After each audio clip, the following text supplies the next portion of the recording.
everyone, this is Maureen Wong from YourNextStamp.com.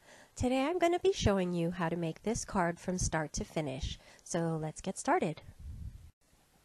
Okay, so to get started, I'm speeding up this video because it was taking way too long at regular speed. So this is the Sprinkled Coffee and Tea set, and I'm using this bunny peeking out from the cup. And I've got my Misty out, and I'm going to be doing white embossing later on, but first what I'm going to be doing is stamping with my Memento Tuxedo Black ink. I like that for initial stamping when I'm going to be coloring because it dries really fast. Even though I'm not using Copics, I'm going to be using colored pencils, and I don't want to emboss and then color and risk chipping away some of the embossing with my pencils. And I don't need a perfect image because I'm going to be overstamping this like I said before. Okay, coming up I'm going to be doing my coloring, and I'm going to speed up the camera even more because this portion is really long. If you're not familiar with colored pencils, Copics actually can take a while, but they're relatively quick compared to colored pencils. With colored pencils, you want to build light layers on light layers on light layers until you get the effect that you want. So the coloring does actually take quite a long time.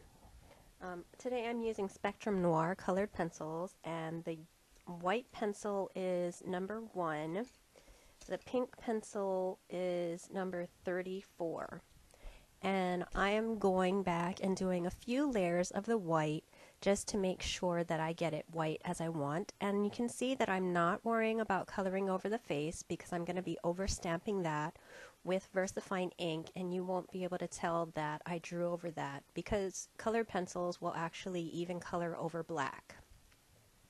So now I'm getting out another set of pencils. Also Spectrum Noirs to color the cup and the saucer, and the darkest color here that I'm using is 63, then the next darkest is 62, and then the lightest is 61. So basically what you do is start with your darkest color and put it where you think your shadows would be, or the darkest areas of your images, and put down a light coat of that. Then you come in with your next lightest color, and I color all over the entire darker color. With Copics, you try not to color all over the entire surface because you'll really make the dark too light. But with colored pencils, you can do this, and it helps to blend out that color. And if you find that you have watered down, I guess you could say, the color too much, then you can just go back again in with another layer of that darker color like I'm doing here to get the effect that I want. I wanted it just a little bit darker, so I'm coming in with a second layer of all the same colors, and I am covering just a little bit heavier this time, but not pressing super hard. And then I'm going to come in with my 2 lighter shades and then blend out those darker areas.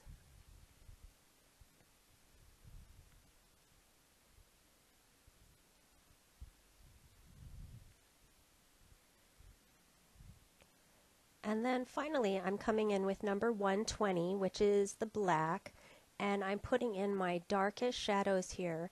And I have to apologize for going out of frame so often. When I'm coloring, a lot of times I don't pay attention to the camera and I do tend to go out of frame.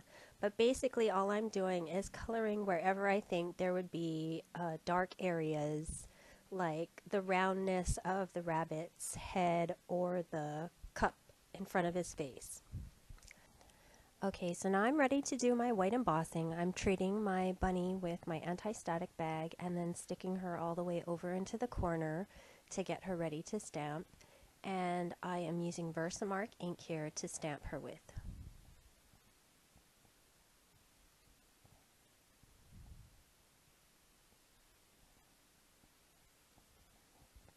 Now I'm getting out my Hero Arts white embossing powder, and I'm going to dip her in that a few times just to make sure I get full coverage.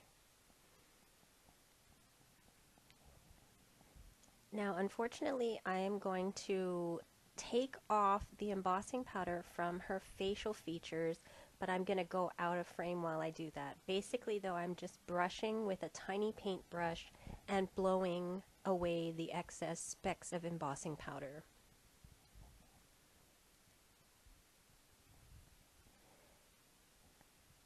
And then I'm getting my reverse action tweezers and my heat tool and heating that until it's done. Okay, now I'm going to do the overstamping of the facial features with VersaFine Onyx Black ink. And what I could do is mask off around her face and then just ink up her eyes and remove the mask. But instead I'm using the very, very corner of my VersaFine pad and trying to just ink up the areas that I want to ink.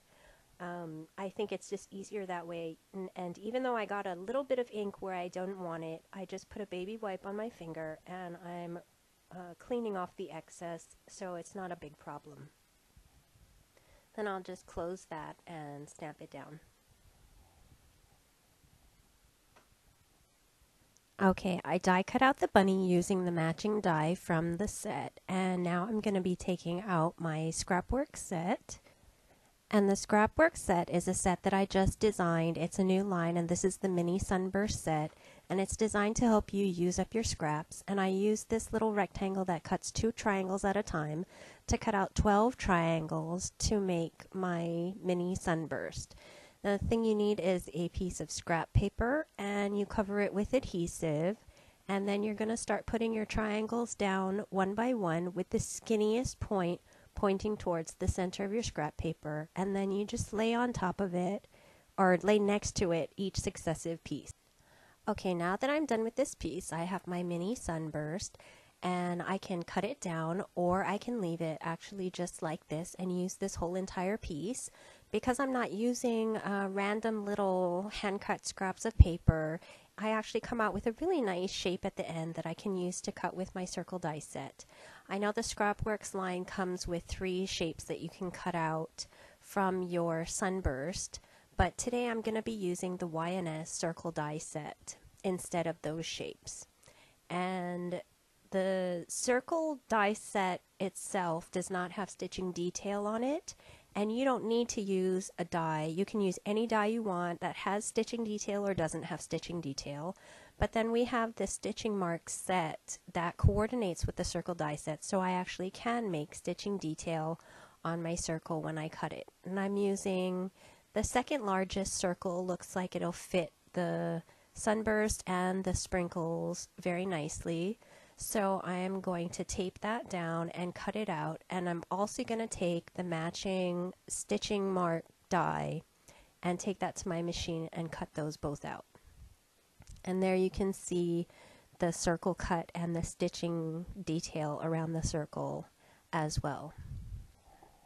Now I know I could have just used the plain circle die to cut out a circle from the brown spotted paper, but I actually think the little stitch line cut triangles is a really nice detail that's just added and gives it just a little more interest, but doesn't really take away from the rabbit, which is the main interest. And I'm using these foam dots, which are from American Crafts, to stick on my bunny, but I'm not going to stick him down yet, or her. Basically, I'm just checking around the spacing and everything and making sure it looks good, and I will be assembling my card. So I need to do one last step before I do that. And here I'm going to be using my craft cardstock base. That's the same craft I use for the bunny. And the Flourishes stamp set that I designed, specifically that one at the bottom, which I think is one of my favorites. And I'm just going to be stamping it all around the edges of my card base. And I think it gives a little bit of texture and interest, and that's what I meant it for. And even though I have my MISTI out, I'm not going to be using my MISTI cover to stamp around, because I'm going to be stamping this image all the way around that card and turning it this way and that to get it to look a little bit different. I think it's just easier to do it with my acrylic block. If somebody knows of an easy way to do this sort of technique on the MISTI, by all means go ahead and tell me. But I'm not worried about getting a really perfect stamp every time. This is just background kind of texture, so it doesn't matter if it's really perfect. If I wanted it perfect, then I would go ahead and take the time and use the MISTI to do all of that positioning. But for now, I'm just going to use the acrylic block. I am using the MISTI though because I want to use the magnet to hold down my card, and I can still turn it while I'm stamping it, so that's a great use of the MISTI. So I found my Avery L white pigment ink pad, and I'm going to be stamping down on my craft cardstock. And basically I'm not stamping too far in, but just enough to give it a little bit of interest and texture, to color up a little bit of the blank space on the outer edges of the card.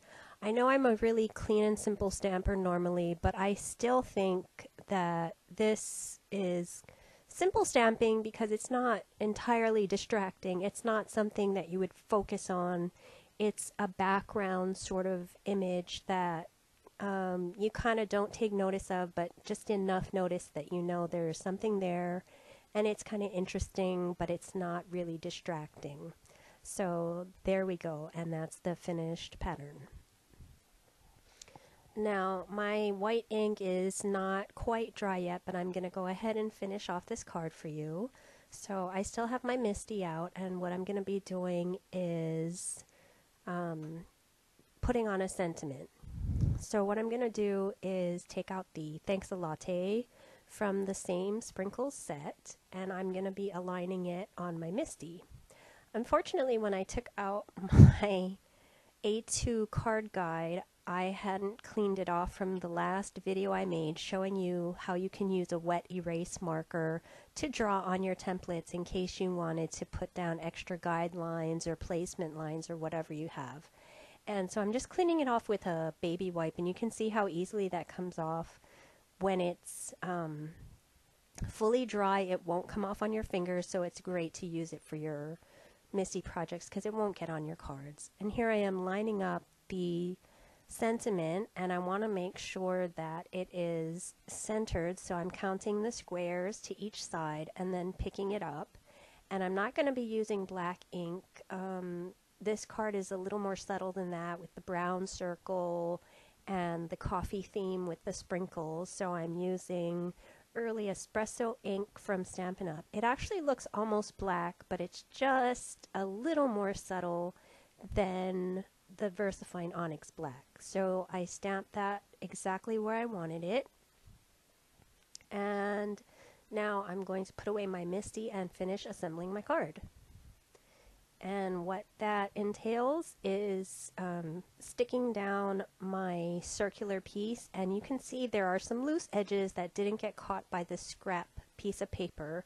So you want to make sure that you adhere those pieces as well as the inside so that they don't flap up when your recipient gets your card. And then I'm just trying to center it there. Now I'm taking the backings off of the foam dots so I can stick my bunny down.